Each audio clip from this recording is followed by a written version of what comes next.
Hi, this is Clement/Green here, and I'm talking about this from the distant future. This is a throwback to 24th November 2023 when the annual Anime Festival Asia, AFA for short, took place. AFA in Singapore has been happening every year since 2008 except 2021, but you can probably guess why. I myself have been a regular visitor to this Japanese pop culture and anime-centric event, but this year would be special as I wouldn't be attending as a visitor nor as a vendor, but as a vendor helper. Yay! So long story short, AFA stopped allowing the sharing of booths between artists. Don't ask me why it happened because I have no clue and I couldn't find a valid reason as to why the management team chose to do this. Anyway, remember my booth neighbor back at AFA CSF? You know, Means? Yeah, she got a booth by herself and was feeling a little anxious about not having enough hands to help take care of the sales, and so she got this crazy idea to rope me in. I say crazy because Means for some reason thought I would be a good salesperson, but little did she know that I suck at selling. So of course I took up her offer, as that means free entry into AFA for all 3 days, and on top of that getting invaluable booth experience working alongside a veteran convention artist. Shout out to the awesome Means for putting up with me. She draws kick-ass Final Fantasy XIV, Nijisanji and a lot more, so go check out her art account. I believe this 2023 AFA crowd turned out to be the largest to date, with the queue even crawling out of Suntec Convention Hall building on day 2 Saturday. And you know what was happening on day 2? The hololive concert. The hololive fan in me wants to report to you that I had indeed attended the concert, but I did not, because it cost at least $158 for the cheapest seat, and I was already dead broke from ordering all my merchandise supplies. Concert or not, I was here for business, and by that I mean serious business. This part of the video happened about 1 hour before the public was let into the halls, which is why many of the booths were still seen preparing. Oh, and look, Min's booth is just around the corner now. Let's go catch her by surprise. So let me give you a quick tour. So there's Final Fantasy XIV done in triple triad format, and then early on there was some Arc Knights. You can see, oh yeah, there's the hololive advert standee. Really cute. More standees from Nijisanji. A lot of wooden charms.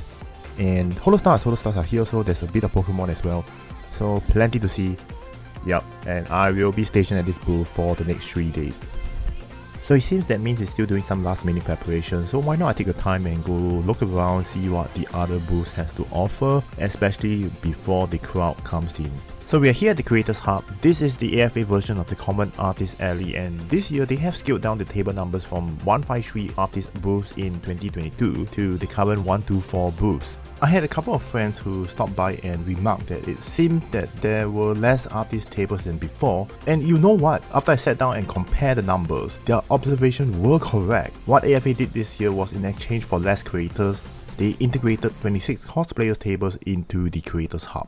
I'm all for cosplayers having their own booths, but I just feel that they should have their own zone rather than cannibalizing into the artist alley. And this brings me to another topic, regarding how difficult it is to get into the AFA Creators Hub. 2023 especially, I know of a handful of friends who, despite having tabled at the previous AFA, couldn't get a slot this year, and plenty of assumptions were flung about, like, oh, AFA is prioritizing overseas artists over locals, or that you need to have a large following count, whichever is on your main social media platform, to even be shortlisted, or God forbid, nepotism. While I have no way to debunk the latter, and I'm sure that all events play favorites from time to time, I can however put together some statistics to make sense of the rest. Using the creator listing from the official AFA website, I crunched the numbers and this was the result. As you can see, there was a significant drop off in Singapore creators from 72 in the previous year to what is effectively half at 36. What is interesting though is that the number of overseas booths didn't increase all that much in 2023, going from 81 last year to 88 international booths. I also noted an overall reduction across all Southeast Asia representatives and many more from other locations such as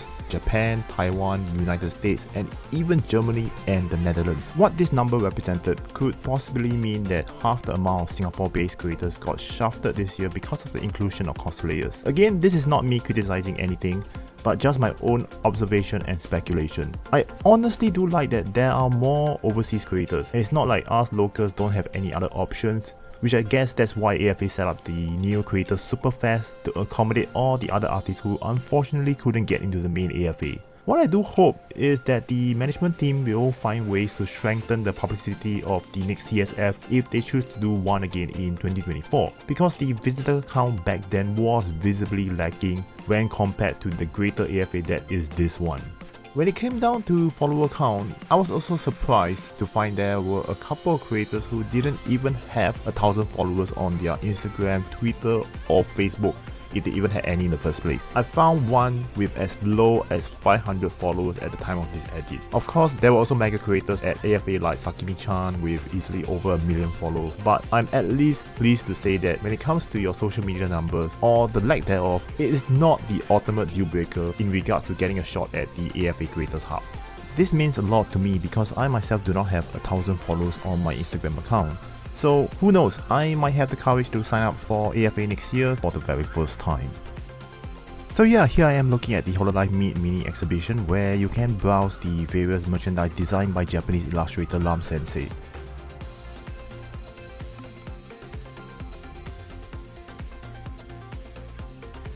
The illustration of Miko, Iris and Ollie posing in front of the iconic Marina Bay Sands is such a wonderful piece of artwork. And it's Shigure Ui!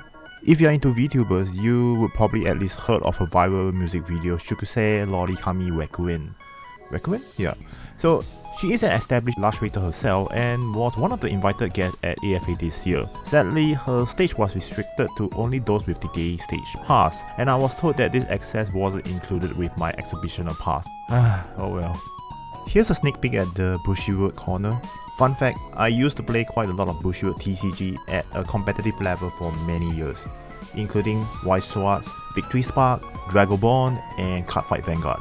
While I don't play them anymore, it still brings about a warm feeling when I see Bushiroad products all around. Yeah, that's the promotional poster for the Hololive in White Swords.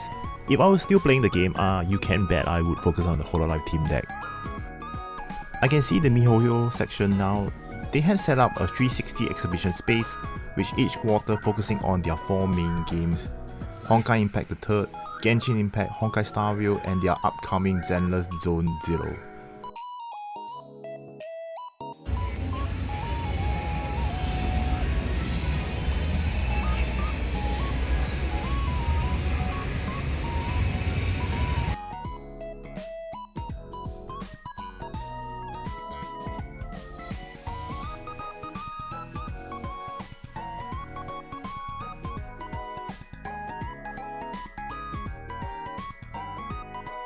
There's still a lot to see, but I will be making my way back to main stable because it looks like the time for the public to be able to enter the convention hall is reaching, so yep, gotta go.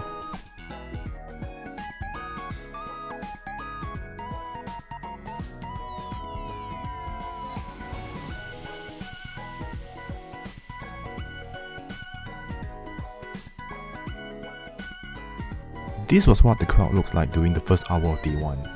Despite being a Friday and a non-public holiday, it was still pretty packed.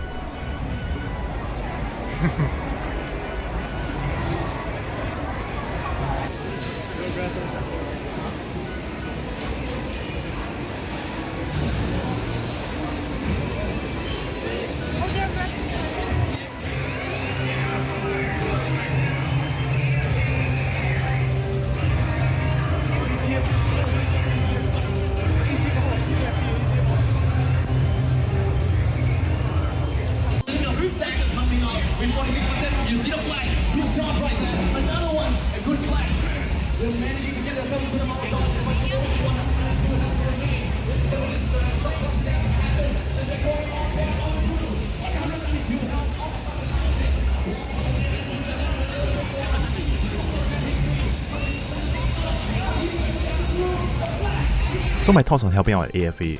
There were indeed a lot of people throughout all 3 days. Sure, we did experience pocket of periods where we were just idling with no business, but overall, the 3 days were busy enough. I asked Means what was her thoughts. Perhaps maybe she was feeling tired. She just gave me an unimpressed response of "not that lor." It wasn't an expression of disappointment, but neither did she sound excited about her sales. Probably just glad that the event was over and we could finally pack up and hit the sack. These 3 days of being a helper really pumped me up to improve on my own craft, so that one day I will be able to stand on my own 2 feet at large events like AFA. Thank you again, Means, for giving me this opportunity to be behind your booth table, and thank you, viewer, for watching. Take care, and I will be back with my next video real soon.